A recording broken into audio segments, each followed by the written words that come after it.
Hello everybody, welcome back to the show. Today I want to, the title of today's show? Donald Trump is uniting the world. So what do I mean by that? Well, back on April 2nd, was it April 2nd? Yeah, I think it was. April 2nd, Donald Trump came out with his Liberation Day tariffs on all the countries, and he put tariffs on 180 countries. And so he's basically going against the world. And and he wants people to go to the White House, and he wants people, as he put in his words, everybody's kissing his ass. Well, and a lot of countries did, you know, and a lot of countries, Justin Trudeau was one of the first ones to go there, and he went down to Mar-a-Lago, and he, you know, can we get along and everything like that there. And then as soon as he left, Donald Trump started mocking him to be the governor of the 51st state of the USA. So he's just, it's like watching reality TV. And, you know, Trump was a reality TV star before he became president the first time and the second. And so, yeah, so this is kind of the world that he lives in. And so a lot of countries did go to see Trump and make their own personal deals. You know, Japan went there, and they were sitting in the White House there, and they're all wearing the hats, "Make America Great Again," you know, and Japan was doing that there. Well, all these hats that they got, they're made in China. That's funny. They showed a little label inside, "Made in China," you know, and a lot of things are made in China. But one of the big mistakes that Donald Trump did is he said that he was negotiating with Xi Jinping, and which was a lie. Like in the beginning, he said so many times, and then one of his people that work for him had to admit to no, they haven't been talking to China, and China's not racing to see Donald Trump because of the negative comments that he's making, like all countries are coming to kiss his ass. Well, that's not the way China operates. And, you know, China, you know, in order for, and the way Xi Jinping conducted himself through the whole thing, well, Donald Trump's out there alienating all these countries. China's going out and drumming up support, new business. I don't know China's out there just showing a different option. You know, there's option A and there's option B. Well, option A is to go with the reality TV star Donald Trump, and option B is to go with the calm, peaceful Xi Jinping, which all he's trying to do is unify the world instead of tear it apart. And that's what I mean by Donald Trump is uniting the world. Well, in a different way, though, you know. A lot of countries are realizing that, you know, USA is getting to be such a wild card just because their leader is up and down, and he one thing's good one day and then another day it's different.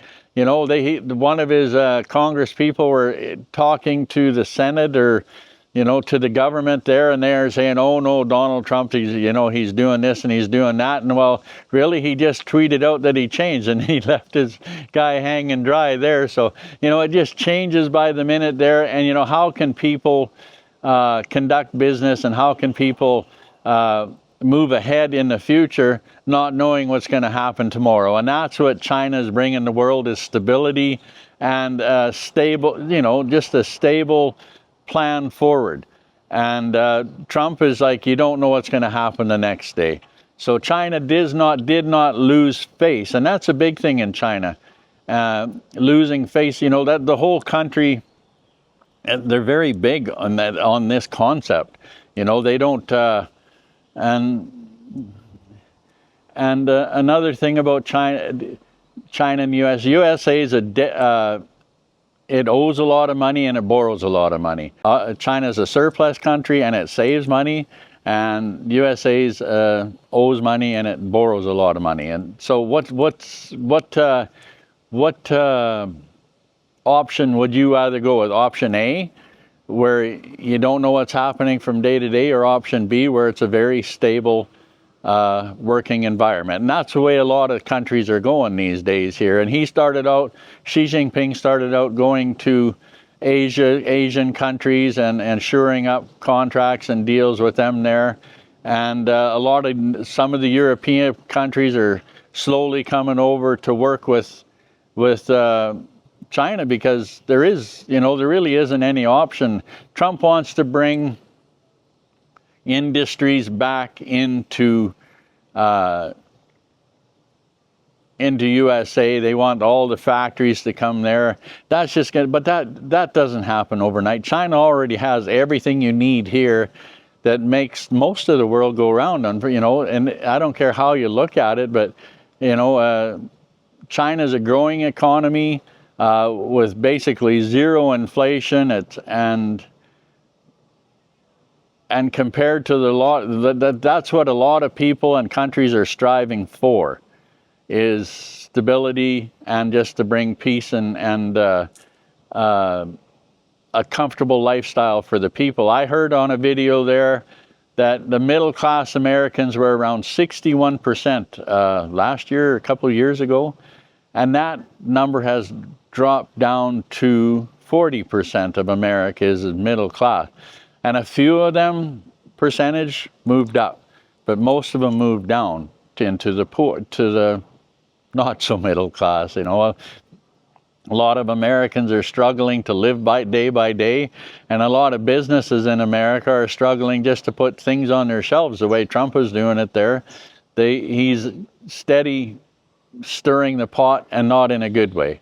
So now they just lowered the tariffs by 115% on both sides, and so USA's got a 30% tariff on all Chinese goods going into USA, and China's got a 10% tariff going into all the goods coming into China from USA. So who's winning? Well, the tariffs have to be paid by the importing countries. So Americans have to pay 30% more for everything that they get from China.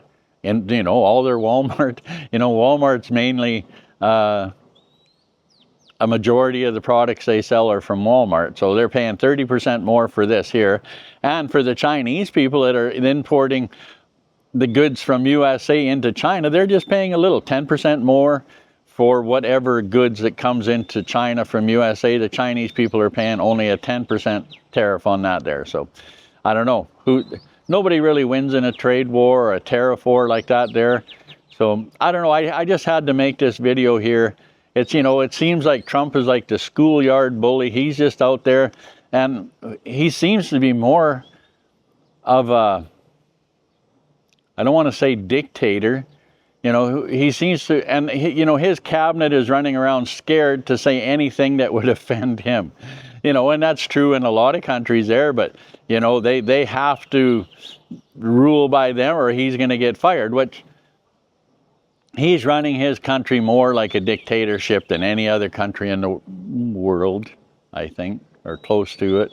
Ever since he came into power this second time here, he's going for it. He's not holding back anything at all, and he's just going for it, and either you're with him or you're without him. And, to listen to his press secretary, and she's a really good speaker, that Levitt woman, and it's quite impressive the way she handles all the press, and a lot of it, her answer is, that's the way Donald Trump wants it, and that's the way it's going to be.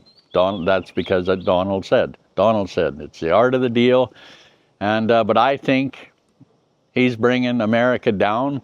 I don't really see too much positive in the way he's doing it. He thinks it's going to be, but time will tell, won't it? So... And it's all the way the Western media, the Western media is twisting it to certain different ways here. Well, in reality, though, in life, people are struggling in USA and a lot of places, and here in China, people, they're just going on with daily life like nothing ever happened. The zero inflation, nothing. Everybody's enjoying themselves. Every time we go out, it's just packed full of people. The restaurants, even that really expensive restaurant we went to in Zhurupo, and all these other restaurants, these high-end restaurants here in China that we've been going to, just packed, you know. There's nobody slowing down. Everybody's having a good time. So I don't know. I had to make this video. I've had people tell me, don't make videos like this. Don't get political. Just show the beautiful place where I live in and just be happy with life. Don't be political. Well, it's kind of hard not to be political, or it's kind of hard not to observe. That's all I am, is I'm an observer. And I don't want to get political. And, you know, am I observing good things in China? Absolutely. You know, that's why I talk about China so much. That's why I fell in love with China. Made in China. Well, my wife is made in China. So how else can you look at it? You know, I love a lot of things about China, starting from my wife and a whole bunch of other things, you know. So people here, it's just such a awesome place to be. I've said it a million times, you know, there's no homeless, there's no drugs, it's safe, it's clean in China. So I'm just an observer. That's all I am. So. And I've been observing this stuff on the news, and it's kind of hard not to bite my tongue when you see things that just drive me up the wall, you know. How can I not say what I'm thinking? And my boss always said, Kelly, think before you say it. Well, and I've been thinking a lot about this, so that's why I'm saying it here now to you today. So I gave this a lot of thought. So I'm sure some people will not agree with me, and I'm sure a few people will say, yeah, that's kind of the way it is, you know. Donald Trump's being more of a dictator. And the United States is only 4.5% of the population of the world. Mind you, they are an economic powerhouse. They've been ruling ever since World War II. They have been the power structure in the world, their empire. But that empire is slowly crumbling. I'm not saying it's going to crumble tomorrow, but within the next few years, you'll see that the world is slowly shifting away from relying on USA so much. So I don't know. I think that's where I'm going to leave it. I don't want to go round and round. So that's where I'm going to leave it. So anyway, that's one man's opinion. Anyway, thanks for all your support, and hopefully see you next time. Hopefully this didn't turn too many people off, but I had to make this video. So anyway, Sai Jen, see you next time. Bye for now. Like, I did make a video quite a while back that nobody really appreciated, that, you know, Trump has the opportunity to be the best or the worst remembered president in USA. And he had it all in the palm of his hand. He could have done one thing or another. So what did he do? He pulled a Donald Trump card and just went right off the deep end. So I think he's going to be remembered for one of the worst presidents ever. You know, just where did America all go wrong? It was by electing that guy there. But there you go. I don't like to get too political. It's just, he's such a unpredictable man, and you know, he just went for it 100%. You follow me or you go away. I'm gonna tax the hell out of you. So I'm kind of answering my own question from before. Is Trump the worst or the best? Well, I think he's going to be lined up to be one of the worst on the bottom there. So, but time will tell. He's still got another 3.5 years. So anyway, once again, Sai Jen.